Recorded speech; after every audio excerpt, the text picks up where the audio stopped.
Greetings once again, citizens. Justiguy is, well, still here, and he's me, and we're just gonna fucking start. I'm excited. I hope you're excited. I'm excited.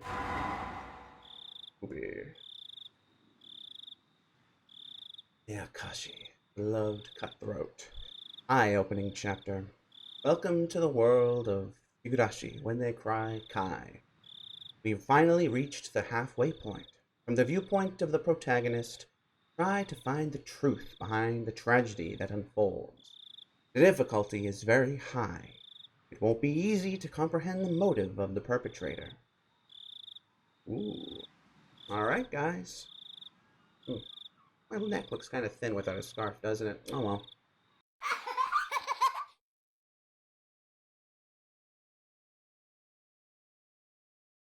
She dropped her beads in the sand.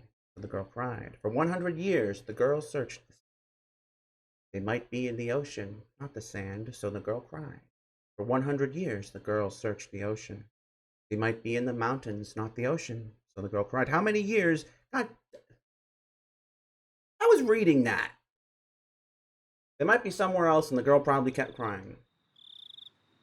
Can't go back. Of course I can't. You know what? I'm going to be stubborn about this. I'm going to be stubborn about this. That's right. I'm going to be stubborn about this. I was reading that poem. I intend to finish that poem.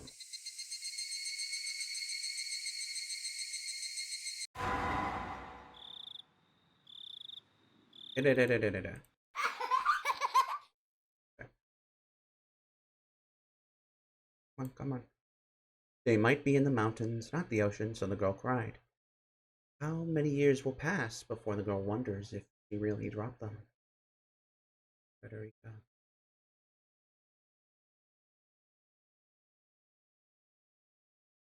This is a work of fiction.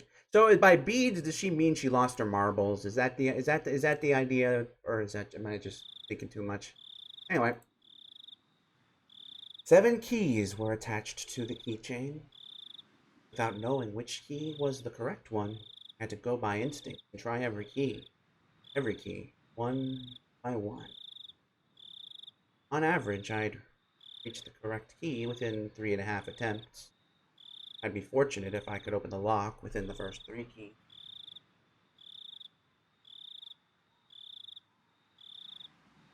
And I'd be unfortunate if I didn't.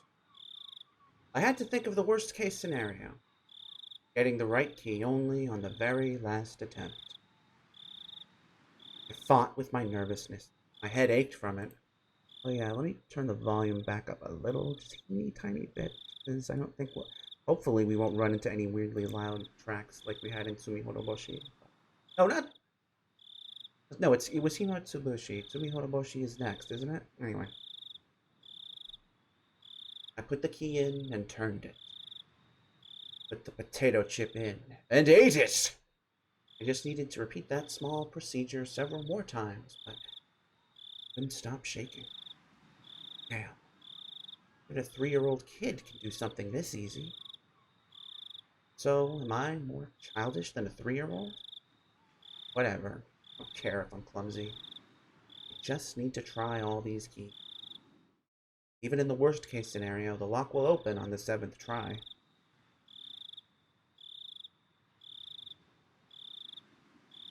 No way. Reality isn't always the same as math. What happened was worse than my worst case scenario. None of the keys worked at all. I feel the blood draining from my brain. Did I get the wrong set of keys? No, I definitely see a faint marking that says this set is for this door. Am I just reading it wrong?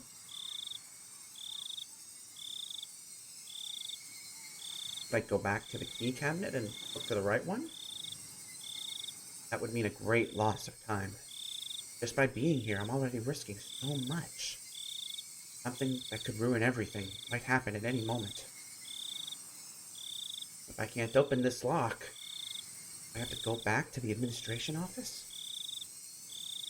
If there were no other choice, it'd be a waste of time to spend another second here. The administration office wouldn't necessarily be empty at this time. Somebody might come in. I I won't be able to look for the right key if that happens. If that happens, I stood up quickly, as if electrified. I was almost in a panic, and so felt the urge to move. My instinct pushed me. I have to go back there as quickly as possible. It's dangerous to be here, and it's also dangerous if somebody comes into the administration office. I cooled my head, making it as chilly as possible, to repress my fear. Calm down, Shion. Shion wouldn't panic in this situation. Maybe I'm just mistaken. Why don't I try the keys one more time? The next moment, I felt a faint vibration in the air. Somebody was walking somewhere in the hallway. If it were a normal situation, I would have known I wouldn't run into them since the footsteps were very far away. But at the time, I couldn't think calmly. Shit. Why am I panicking this much just because some footsteps? Calm down. Calm down. I should be feeling excited instead. Just calm down. Calm down. I just need to do what I have to do. Shion's gotta do what Shion's gotta do. Could ignore the footsteps. It's not an immediate threat. Just ignore them. Pretend they aren't there. I have to listen for something much, much more important right now. Shit. This key should be hard and cold, but pliable and hot. Feels like rubber. How could I stick this into the keyhole? Shit. It wasn't the key that was pliable. It's my fingers that were limp. Oh, shit. The key sprung out of my hand and fell to the floor. It shouldn't have made any sound. It was so pliable, but it made a tremendous metal noise, as if somebody pushed over a cupboard. Bling! Sound almost stopped my heart. I felt dizzy for a while. Looked around afterwards to carefully see if I caused any disturbance to the surroundings. Down. Nothing's changed. I don't hear anything. So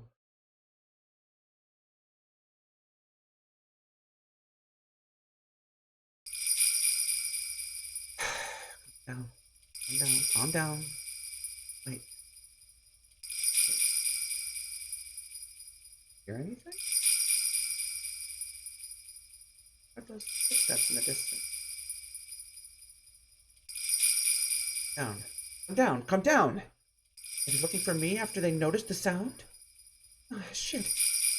What is that sound I'm hearing? Is my sweat dripping on the floor? Shion, you have a much fouler mouth than Keiichi and Akasaka. I gotta say, I'm pretty sure neither of them. You have sworn more than both of them combined in like 4 novels combined, except for like when Keiichi was really, really riled up.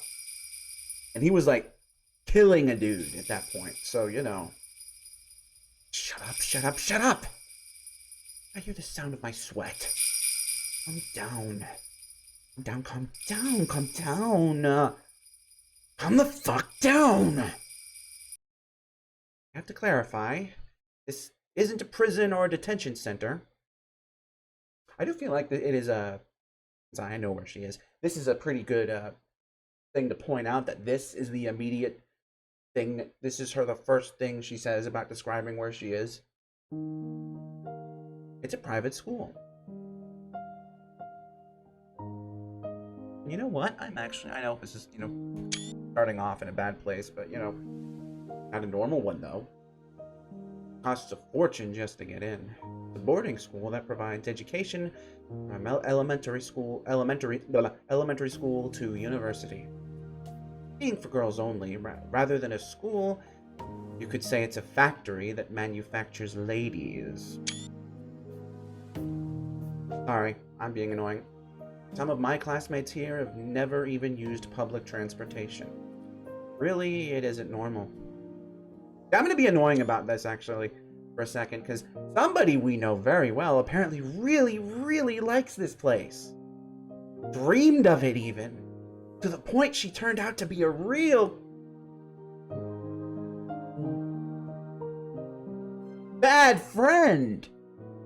To me, saying how nice to see you instead of just hi is already insane. Calling your teachers sisters gives me the creeps. Hate the morning and evening prayers, to say nothing of the Sunday Mass. I don't want to memorize the Bible passages, and the Holy Ghost gives me a rash. If I stayed in this institution, that's what I call the place, for many years, I'd either go crazy or be brainwashed. I kind of want to stop and just like, I won't, I'll wait until after. Most of the girls choose to be brainwashed, but I can't do that. After all, I was more impressed by the political schemes and international trade behind religious propagation than by the love of God which the Bible teaches. Because of that, I'd been treated as a problematic child from the beginning. Experienced lots of disadvantages as a result. I realized that quickly, so I superficially pretended to be normal. However, I got tired of acting, so I started to reveal my true self from time to time. I became a problematic child once again. People started to treat me differently once again. It's fun to misbehave, but it wouldn't do anything for me in the long run. So why did I act that way? Why? Even though I knew it was going to backfire on me later on? After examining my emotions, I realized that I had completely had it with my surroundings. I was afraid of being brainwashed in this institution. I can't live here. I won't let them brainwash me. 6 months ago, I decided to escape this place. The moment I made up my mind, I started to feel alive again. Implying before then she felt dead. Or at least not alive. And what kind of monster would not only willingly come here, having this person that is talking right now as a friend, but bring someone else here too? God, that person must be a real bitch, gotta say. I acted ladylike in order to deceive the sisters. Pretending became fun once I'd set my goal. It gave me the creeps when they told me with smiles that it was God's influence that I started to behave religiously. I laughed at them behind their backs. I took on my classmates' duties in order to understand the layout of the school and the schedules of the staff and guards. Soon found out that the security of the school was immensely tight because there were many daughters of important people living here. Technically yourself included. Don't count yourself short, Shion. The guards walked their beat randomly. There were surveillance cameras everywhere. The system that kept out intruders, ironically, also worked to prevent escapees. But it excited me instead. I simulated how to avoid all the surveillance in my head many times. I drew an escape route in the corner of my notes during class and tested if it worked. I strove to acquire any necessary skills for the escape. It was all fun. After all, the situation was cathartic for me. That's who I am. I am Shadow the Hedgehog, and this is who I am.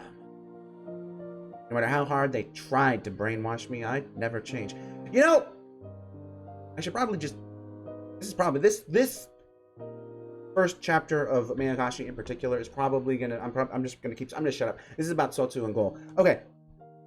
If Satoko had ever talked to Shion about this school, can you fucking imagine?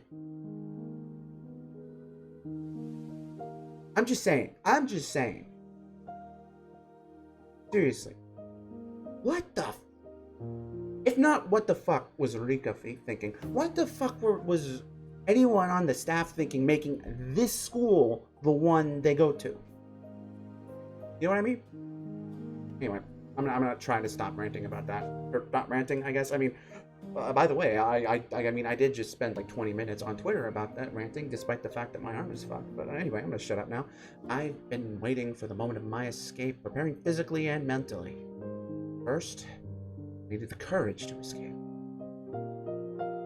I had to be confident of the plan. And also, the fact that it's not just anyone. This is fucking Shion that is had it with here and trying to get the hell out. Like, I'm just saying. I had to think deeply about it. I also needed skills and physical strength. I imagined all the possible obstacles and trained myself. It was funny because I was finally able to enjoy gym classes, even the long distance runs. I needed a perfect plan as well as the physical strength and skills necessary to execute it. Also, supported by those things, I needed determination. I made sure that I had all I needed and executed the plan. And then I ended up in Akasaka's hotel room for some reason. I decided to plant a seed in school before the appointed day. The seed was a rumor. Oh, here. That one of the male teachers was having a relationship with a student. I won't go into the details now, but that can turn into an enormous problem in the school. Sorry, I'm gonna shut up. The school is limited to girls precisely because their parents want to avoid these kinds of problems. Those parents are mostly important people from various positions. If the romance was a fact, was leaked to the public, the principal would have to. Okay. Principal would have to commit suicide and shame me. In fact, even that might not be enough.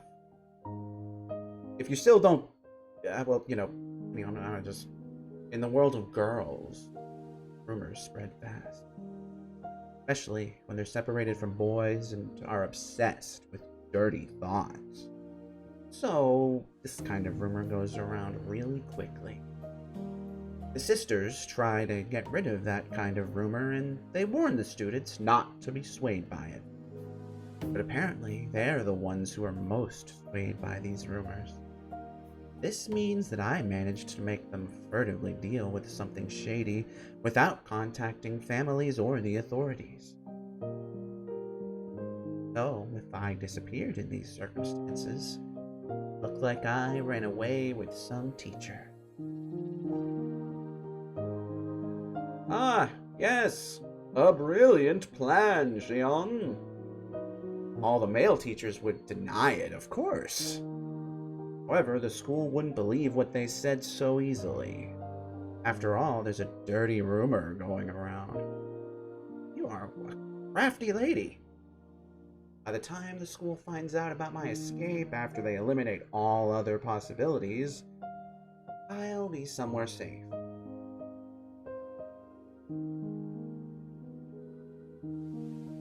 I tried hard to spread the rumor that I was involved in the forbidden romance as widely as possible.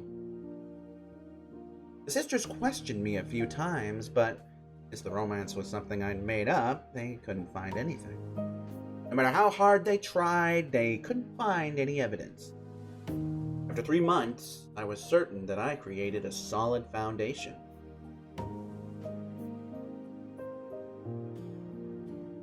I swapped after dinner duties with my classmates so that I could adjust my schedule on this day. I was even able to fill them with suspicion about me by doing that. Now they'll definitely suspect I ran away with some male teacher. Tonight was the night. I began my chores after dinner.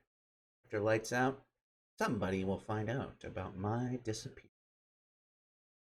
My generous roommate would probably wait about 10 minutes before she reported me to a sister, but no longer than that. I had about an hour. That's enough for me. took a step off my regular route. That was the first step towards my great escape. Calmed down and thought, the key shouldn't be wrong. The lock is old, firm. Isn't it possible that I put the right one in, but the lock was just stiff and I only thought I got the wrong one? Raise your hand if that has ever happened to you. That has happened to me like far too many times than I fucking hate that shit. I realized that my nervousness was making me clumsy. The gloves that I'm wearing to avoid leaving fingerprints must be getting in the way, too. Should try the keys one more time.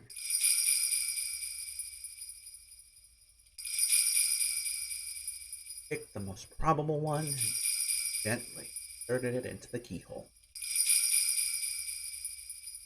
If I twist it too strongly, I might break the key. The moment I thought of giving up, I felt something. Fingertip. The key worked?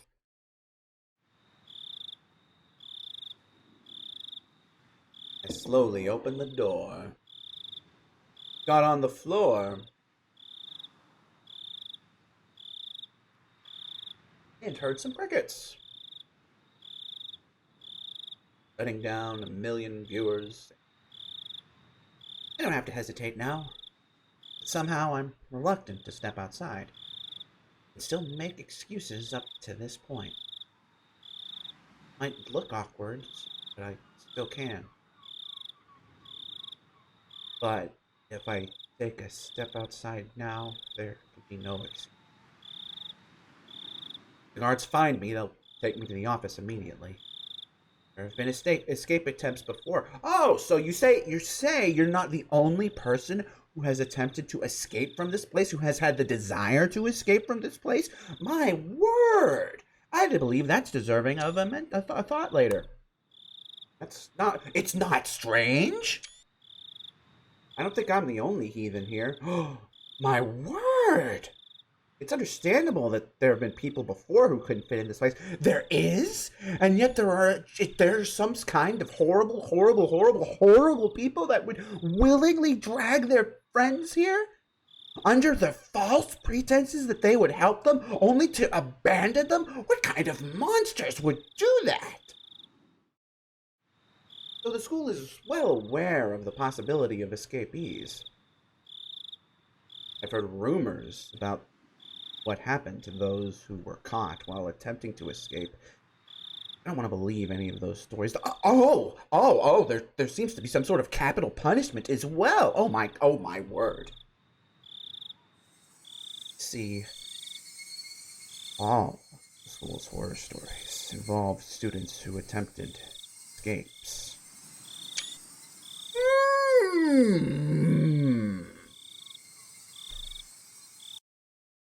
Whatever. Get on. Not expecting to get a second chance. Ooh, we do get a new song. There'll always be only one chance.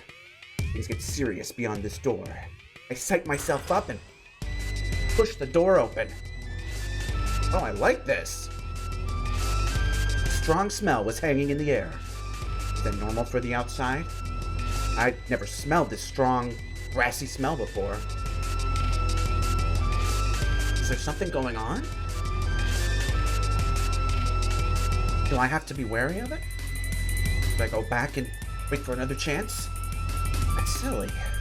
Nothing strange going on. This smell is something I smell every day. I just wasn't aware of it. It's true, isn't it? Even though I pretend to be cool, I'm nothing but a nervous wreck. Calm down. Calm down, Shion. I can rely only on the map inside my head from this point onwards. I've researched the locations of all the surveillance cameras. I'm confident that I'll be able to avoid all of them. I'm not sure about the guards. They pick their patrol routes randomly, after all. I have to take a chance. I can hide myself in most places. There's an area where there's nowhere to hide for several meters. I concentrated to keep my senses keen. Well, I have to depend on my luck in the end. Even if I do my best, the guard might find me by mere chance. On the contrary, I might be able to get away no matter how unwisely I choose to move if I'm lucky. And I am going to turn the sound down just a little bit again. That sounds a bit loud, but it also might just be in my head.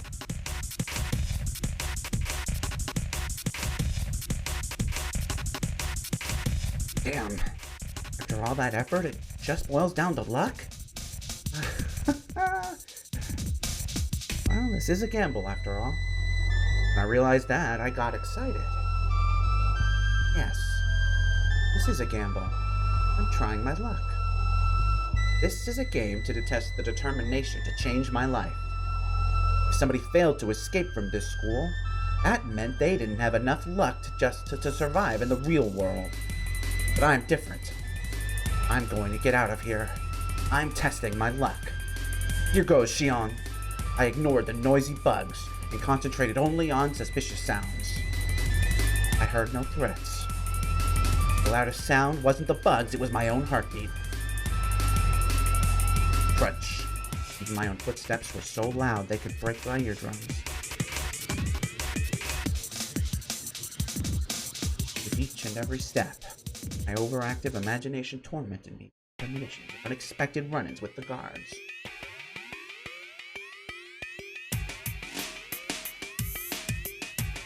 Countless times that torture grew too hard to bear, and I thought of running. If I broke into a run, the noise I made would only draw suspicion. If anyone heard running at a time and place where people shouldn't be, they would realize something abnormal was happening. But if the footsteps they heard were just walking, they'd likely think nothing of it.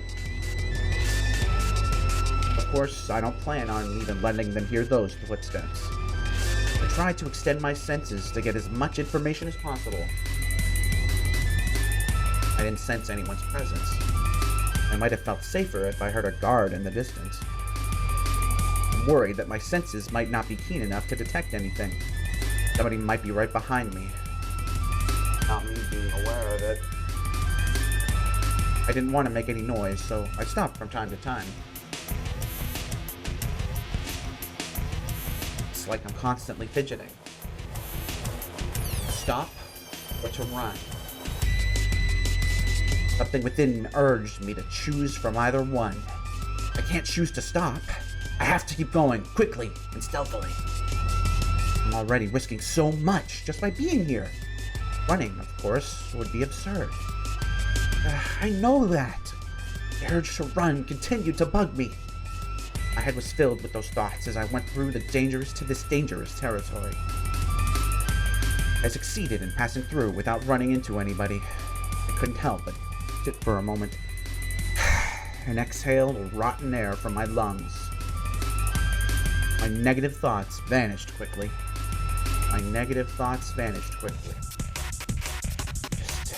Just a little more to go. Just a little more. Just through that bush over there is the fence that separates this place and the outside world.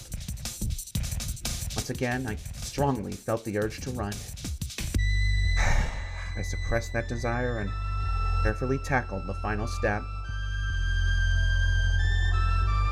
The beautiful-looking fence didn't seem designed to prevent escapes. While I was worried that someone might see me climbing up the fence, fortunately, it didn't happen. It's even possible that this fence might have a touch sensor. Too late now. Doesn't mean anything now, since I'm already climbing up. From the top, the fence seemed about 7 feet high. I have to go down carefully, just like when I climbed up. I knew that logically, but I couldn't think that way anymore. I chose to jump off with no hesitation. Of course, I regretted my decision during the fall. I got scared because the flight was longer than I expected. I didn't land beautifully. I fell onto my butt. But there was nobody around to laugh, and I didn't have time to be embarrassed, and I guess she was physically fine from a 7 feet fall. Cool. I looked around to see if anybody heard my landing. crickets weren't interested in the sound I made. I felt relieved. I looked at my watch. 5 minutes till 8 p.m. It was just a 15-minute escape. Putting a number to it really made it obvious how short it had been. Looking back, most of the time I was just asking myself questions and hesitating. I guess I worried too much. But I can't be too relaxed just yet. There's no guarantee that I fooled all the cameras.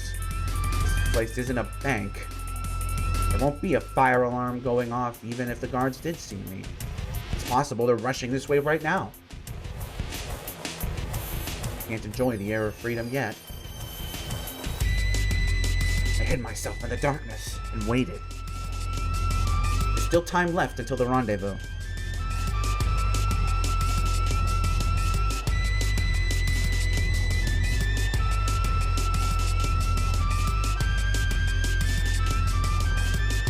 Very action-packed, exciting. Yep. I watched the school premises while waiting, but it looked like nothing strange was going on. The building was lit up, and the beautiful Western-style architecture made it hard to believe that it was a school. It should be armed with electrifying wires, searchlights, and guard dogs, like the prison it is.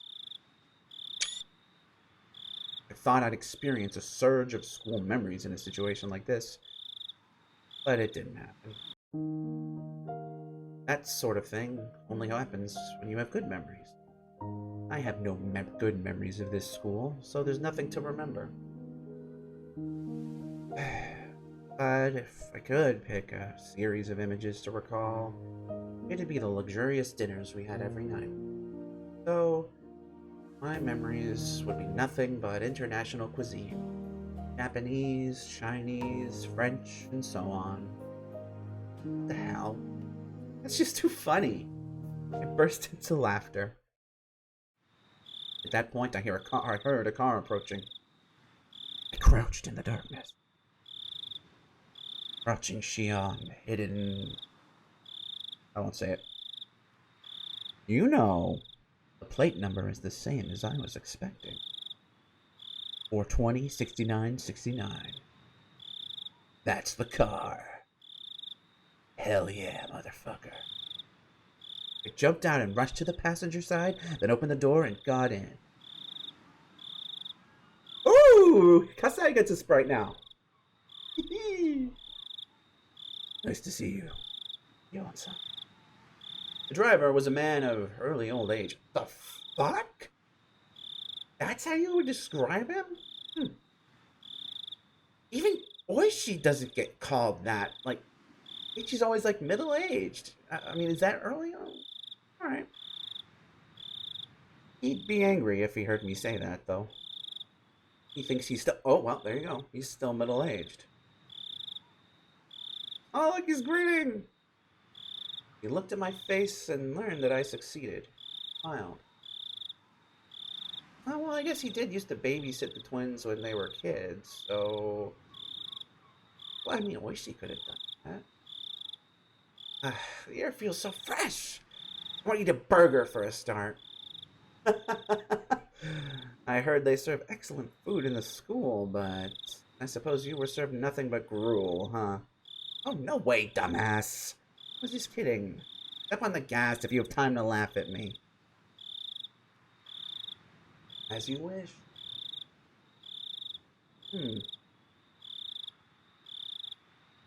Yeah, I wonder, Yes, I really did laugh out loud. Ah, for telling me to buckle up, he accelerated. I wonder if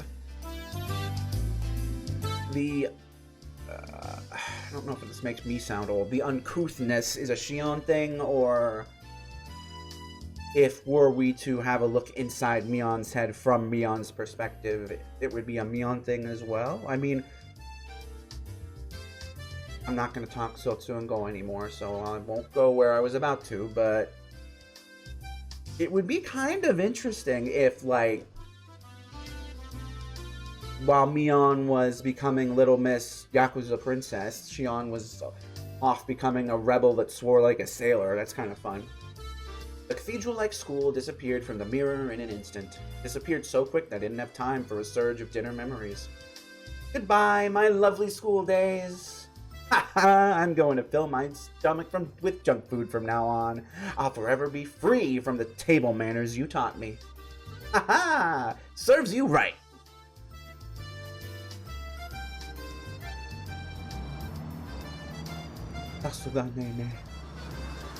As we drove, the scenery began to change. Soon we were surrounded by vast fields of crops and few street lights. That's a highway. That is a highway. Right? It's a highway. What the hell are you talking about? Vast fields of crops and few streetlights. That's a fucking highway. It reminded me that this was just the countryside of Japan, not Europe.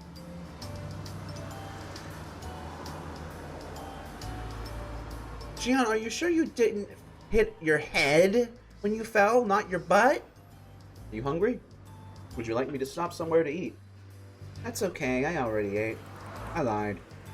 I'm actually a bit hungry. I didn't eat much at dinner to avoid slowing myself down with a full stomach. I appreciated Kasai's offer, but I didn't feel like taking the time to eat while we were still in enemy territory. It's late, so you'll find only vending machines at the highway rest. They are on a fucking highway! What the hell? Alright, whatever. I mean, maybe it's just, you know. Alright, maybe it's just that kind of highway. I don't know. At the highway rest stops. Oh, I've heard there are hamburger and oden vending machines nowadays. Huh? What the hell? Will that dispense a cup and the ingredients like a coffee vending machine? That's gross. I don't think it's like that. It usually comes in a can. Sorry, I can't stand canned food. Still? I thought you might have grown out of it. I haven't because I can't. Shut up. Why are you laughing? Kasai chuckled. He must have been trying to help me relax. Damn it, Shion, making me like you.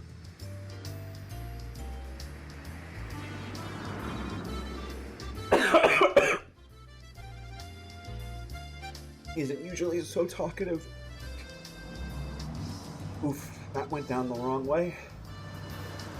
I'm exhausted. I'm gonna get some sleep. How do I recline this? Look for the lever on the lower left part of the seat. Can you find it? Oh, here it is. Here I go.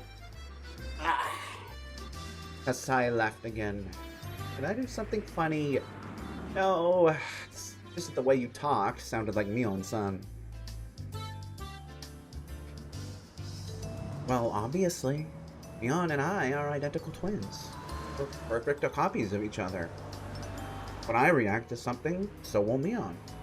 When Mion reacts to something in a certain situation, I'll react the same way. How's Sis? Oh hey, they're doing it right now. I believe she's fine. I only see her when I bring your father to the family councils. That's right. She doesn't live in our parents' home anymore. She's living with the hag in Hinamizawa now, isn't she? She moved into the main house around the same time you started going to that school. I responded with disinterest, even though I was the one to ask about her in the first place. The main house is where Oryo, the current leader of the Sonozaki family, lives. That's my grandma, who I call a hag. But when we use the phrase, the main house, that usually means more than just a dwelling. What Kasai refers to is the same thing.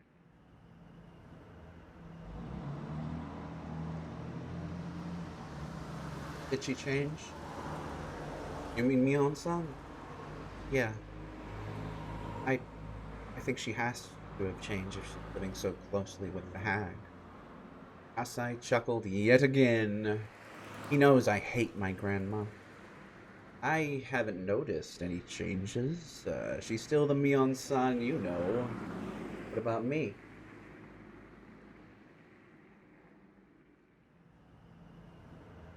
Did I change? No, not at all. Kasai responded quickly with a smirk. I haven't seen him for a while, though. It's not fun if he answers this quickly. I glared at him, and then he burst out laughing. You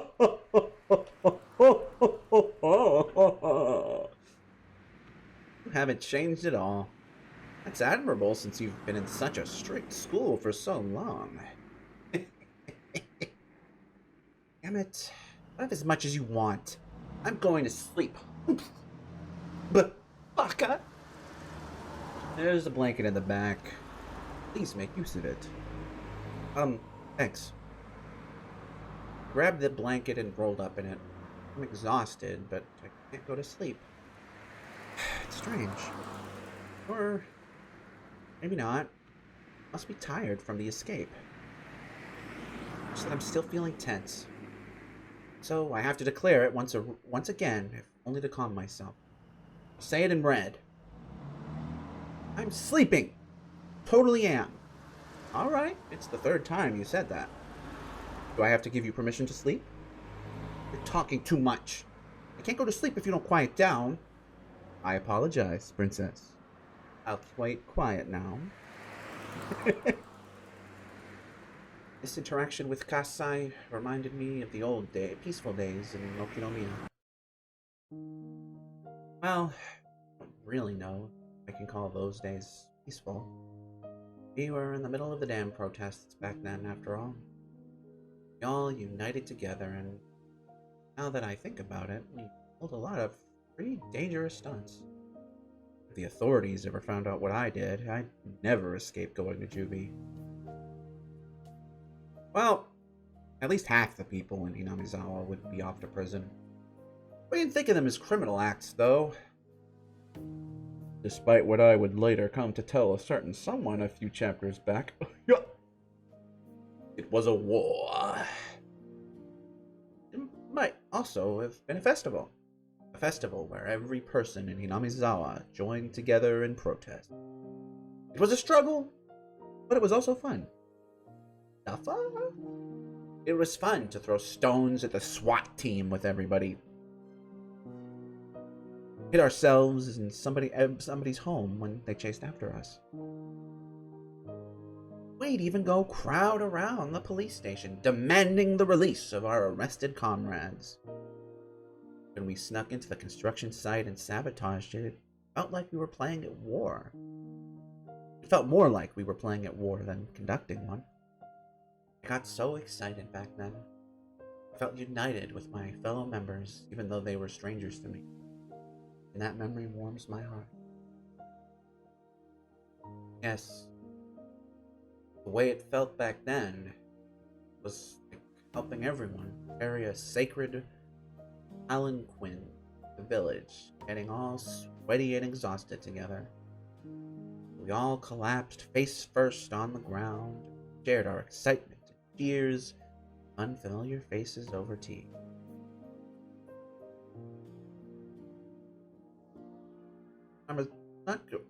Had the thing not happened yet? I mean, we'll find out here, obviously, but I was just a kid back then. Oh, that would have been what, like, let me think. The dam stuff would have been the year before, so this is like only like 3-4 years ago. I mean, it's okay. I remember accompanying young men who worked for my dad to the village to do various bad things. I was arrested a few times. It didn't feel any different, though, than when I was called to the teacher's office for forgetting my homework. The other villagers were furious about the dam project. But for those of us who were kids at the time, it's a pretty fun memory. All that came to a sudden end a few years ago. It wasn't only the power of the protest that ended the dam construction project. The Sonozaki family and my dad's organization had worked secretly in the shadows. This is top secret information in the Sonozaki family, but it's said they may or may not have kidnapped the Minister of Construction's grandson. Okay, so then That did happen already then, since Shion was there? In order to blackmail him. The grandson was found a few days after the abduction.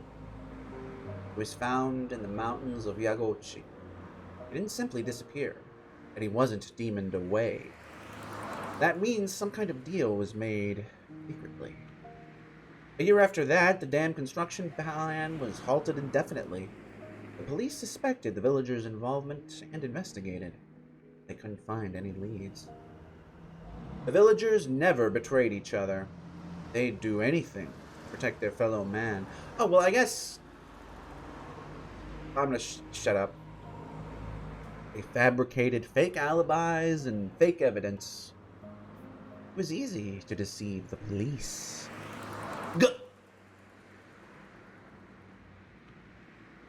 Car suddenly shook, snapping me out of it. I must have run over a bump or something. I suddenly realized my expression was a very happy one for some reason. Ah, I must be looking forward to going home. Shion-san, are you awake? What is it? Would you like me to take you to the house in Okinomiya? Where else would you be taking me? I answered straightforwardly with a frown. Asai, then, also chose to reply straightforwardly. It was the family head who decided on your enrollment in St. Lucia. And you ran away from there. You do understand the situation you're in. The school the hag chose didn't fit me, that's all. Shion-san. I know. Shut up. As the head of the Sonozaki family, the hag's decisions are absolute. They're nothing like, say, the 3-second rule. The implications of that being the thing that comes to mind as Shion's counterexample are kind of fascinating, but worse, the decision to confine me to an academy far away from the Sonozaki family was made before I was even born. It's another good one. And to think, this is how Shion got there. But, well, yeah, you can wait till I fuck my hand up and talk about this on Twitter later. Sorry, I'm gonna shut up. Shion was the name they gave me. My sister Mion has a character that means demon in her name.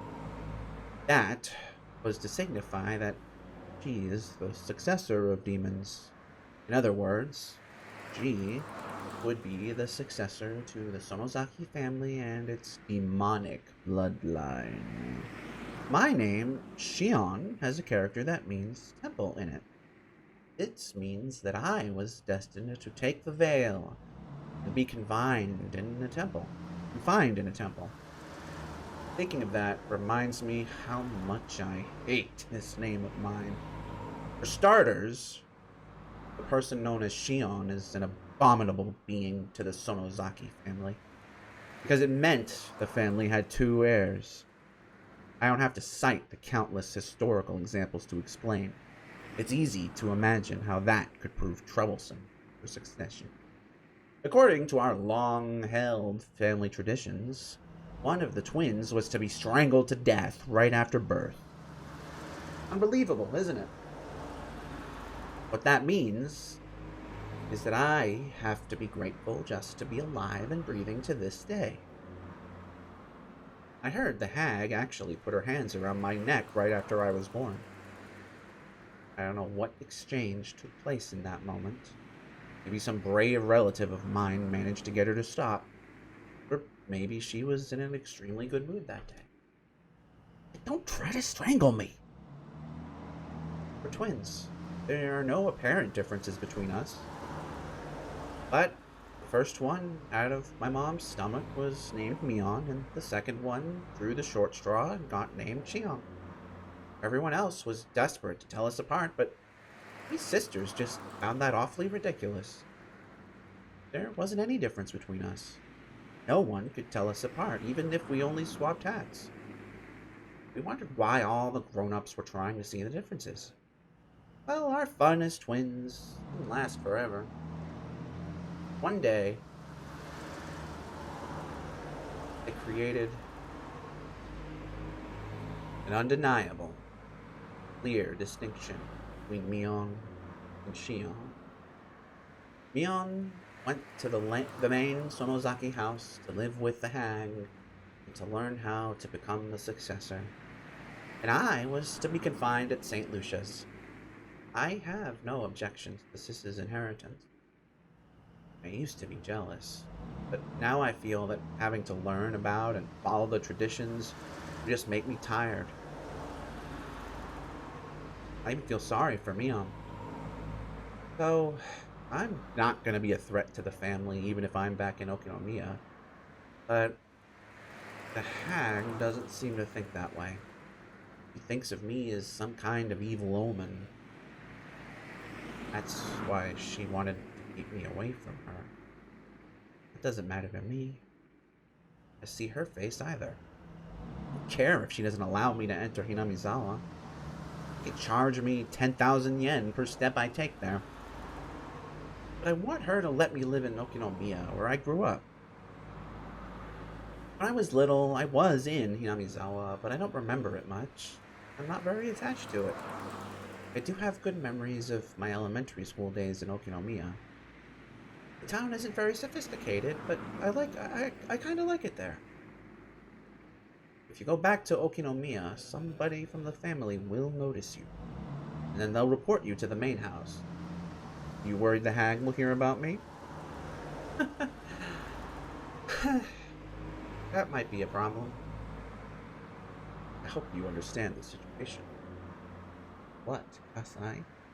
Are you telling me to go back to that awful place?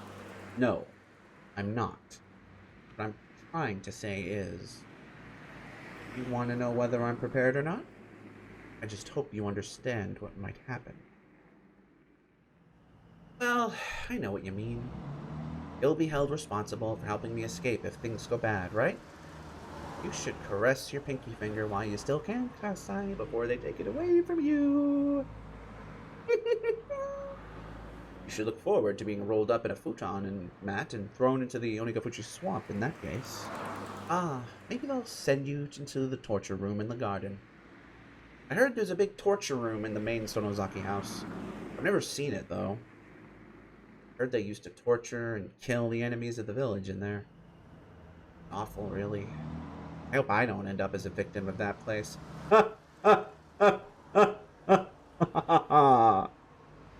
Okay. Everything's going to be alright. You really resemble your mother. The way you take chances. I mean, that's normal. She's my mom. My dad and my mom will be furious if they find out about my escape. I'm more afraid of them than the hag. I don't want to go into the details, but my dad is part of the Yakuza. He's in charge of the organization which covers the Shishibone area. He's in a very important position.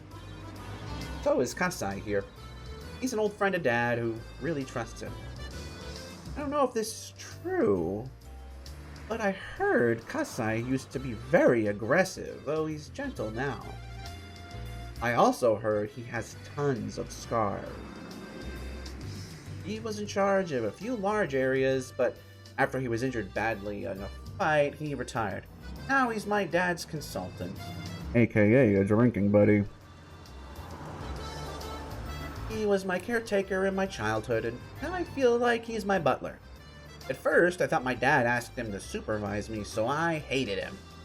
But in time, I started to feel like he was on my side. This is just a hunch, but I think Kasai used to be in love with my mom. My dad, mom, and Kasai were in a love triangle. So, my dad took the lead in the end.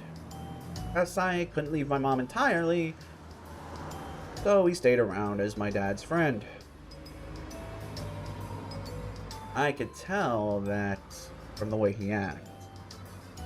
He's seeing my mom and me.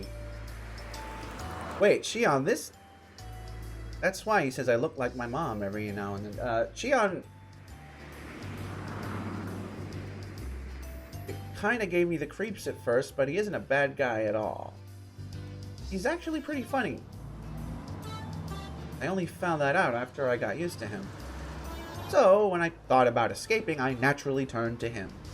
I contacted him in an early stage of my plan and arranged to meet him today. Call him a conspirator. It's not surprising he's worried about my return to Okinomiya, considering the rules and tradition. Cutting off his pinky finger isn't too far from reality. I might be rolled up in a futon mat and thrown into the swamp for real, too. Even so, there's only one place for me to return. I'm going to Okinomiya and nowhere else. That's my hometown. This might be a kind of homesickness, but I don't care what it looks like. So, what are you going to do? The Sonozaki family is everywhere. Well, I'll lay low for now. If somebody sees me, I'll tell them I'm Mion. Haha! Then what? Then, after things calm down a little bit, I'll start talking to my closest relatives. I know they'll be on my side. I know some people who covered for me when I had a fight with my dad once. I see. You're trying to create a fait accompli so that the Sonozaki main house will have to accept you later on. I hope that works. It will. There are many people who were opposed to the idea of enrolling me in that school. Wow! To think, even in a Yakuza crime mob monster family, people didn't want someone they loved to go there? My god! That decision was obviously made because of the hag's hatred towards me. Don't you agree, Kasai? Well, yes. I thought that decision was excessive. Wow! Can you believe this? Only a real bitch would do what was done, huh? I think we can all agree. Have I made my point yet? I don't know. Have I made my point yet? Have I made the point that I'm trying to make yet? I can't tell if I have made the point that I'm trying to make yet. Has that point been made to the point that I want it to be made yet? Because I really am not sure if that point has been made, of which I want to be making that point, that is. You know what I mean? I know you know, but do you? I feel like I could just be a little more blunt about it, but you know, alright, I'm just keep going. She couldn't make the right decision because he was suffering from menopause. All the fuss surrounding the damn protest drove her nuts. Kasai smiled. I couldn't go to sleep after all, even though I was rolled up in a blanket. Even though I told Kasai to shut up, I kept talking to him. In time, I got tired of talking. As I could feel the car run smoothly on the highway, Kasai spoke to me again. Shion-san, look.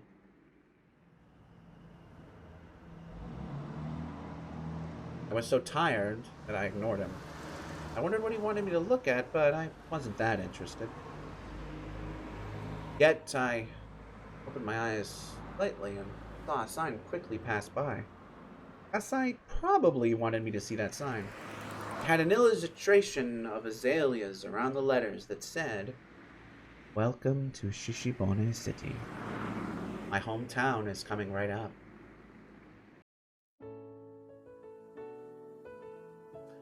Uh,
Notebook's beginning.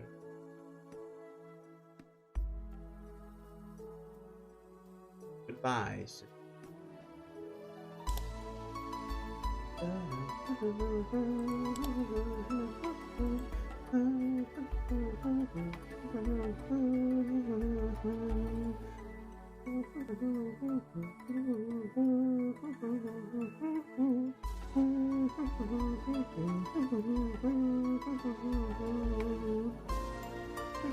Okay, no, I cannot start crying at chapter 1. We gotta change here.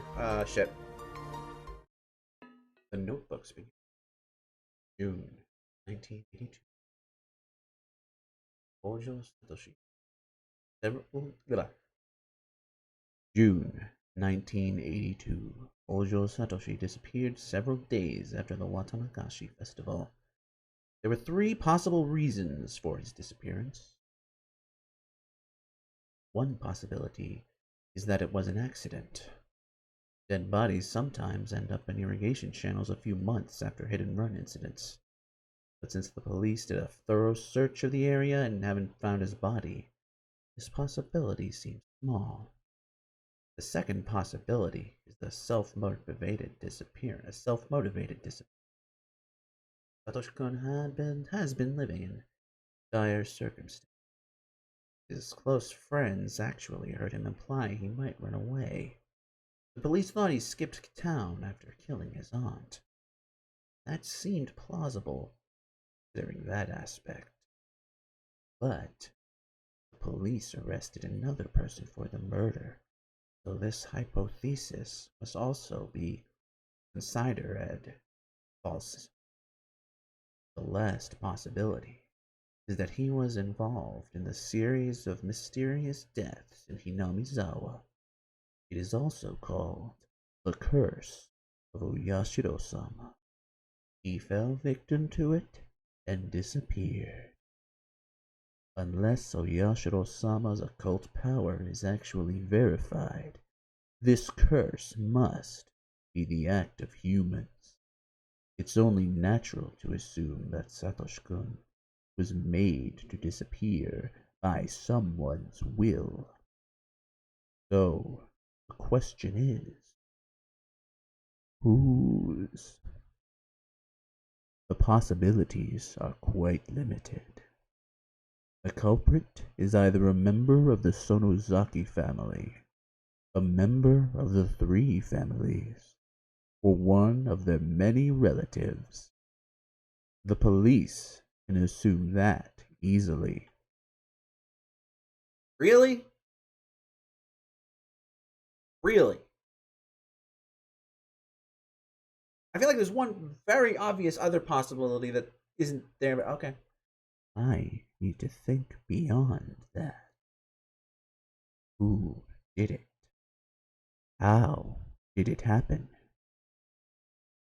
And why did it have to be done? Why did Satoshi-kun fall victim? What was the motive? Who gave out that order? Who actually did it? The mastermind, the culprit, and the truth. All are in reach of my grasp. Maybe I'll find them right behind my back. But even so, I can't reach everywhere. There are parts of my back I have to make an effort to reach, clenching my teeth and cracking my joints so that the tip of my fingers can barely touch them. The truth is hidden in places like those. I'm writing this because I need to organize my thoughts and memories. Nobody will read it other than myself. But if somebody does, that means that either I threw these notes away because I no longer needed them, or I fell victim to the curse of Oyashiro-sama in the middle of my attempt to solve the mystery. If it was the former, that's okay. But if it was the latter, please, I want you to help me. Please help this powerless young girl. Please help this powerless young girl.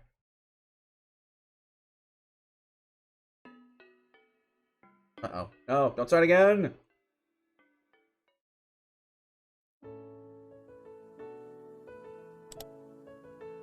No!